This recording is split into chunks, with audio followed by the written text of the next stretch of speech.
2021-ben néhány barátommal barangoltuk be Georgia, vagyis régebbi nevén Grúzia csodás tájait, mely út kapcsán jutottam el a Vaslováni Nemzeti Parkba is, Grúzia délkeleti részén, Kakheti régióban, az Azerbajdzsánnal közös határ közelébe. A terület természetvédelmének története 1935-ben kezdődött a Vaslováni természetvédelmi terület létrehozásával, majd 2003-ban alakították ki a mai Vaslováni védett területek rendszerét, amelynek része a mintegy 24.600 hektáros nemzeti park, a 10.100 hektáros szigorúan védett rezervátum, valamint több természeti emlék, köztük a híres Tahti Tepa iszapvulkánok. Együttes kiterjedésük meghaladja a 35 000 hektárt.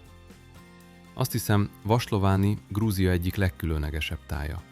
A félsivatagok, száraz cseppék, borókás és pisztáciás ligeterdők, mély kanyonok és látványos eróziós sziklaformák szinte közép-ázsiai hangulatot kölcsönöznek a vidéken. Gazdag élővilága számos ritka ragadozónak, hüllőnek és madárfajnak biztosít élőhelyet, ezért a park a Kaukázus egyik legfontosabb természetvédelmi területe.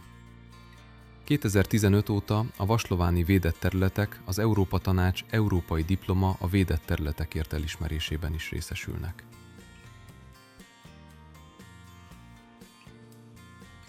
Itt filmeztem iszapvulkánokat, vagy másik nevén sárvulkánokat. Ezek olyan különleges földtani képződmények, amelyek működése a vulkánokéra emlékeztet, azonban olvadt kőzet, láva helyett vízzel kevert finom üledéket, iszapot, valamint földgázokat, elsősorban metánt juttatnak a felszínre. Kialakulásukat a mélyben felhalmozódó gázok túlnyomása idézi elő, amely repedéseken keresztül az iszapot a felszínre nyomja, ahol kisebb kúpokat és krátereket épít.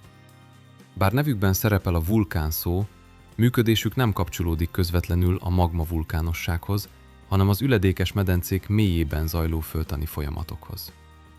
Az iszapvulkánok gyakran kőolaj és földgáztelepek közelében fordulnak elő, ezért a földtani kutatások számára is fontosak. A világ legnagyobb iszapvulkán mezői Azerbajdzsánban találhatók, de Grúziában, Romániában, Olaszországban és Indonéziában is számos ismert előfordulásuk van. Azt hiszem, érdemesek ismerkedésre.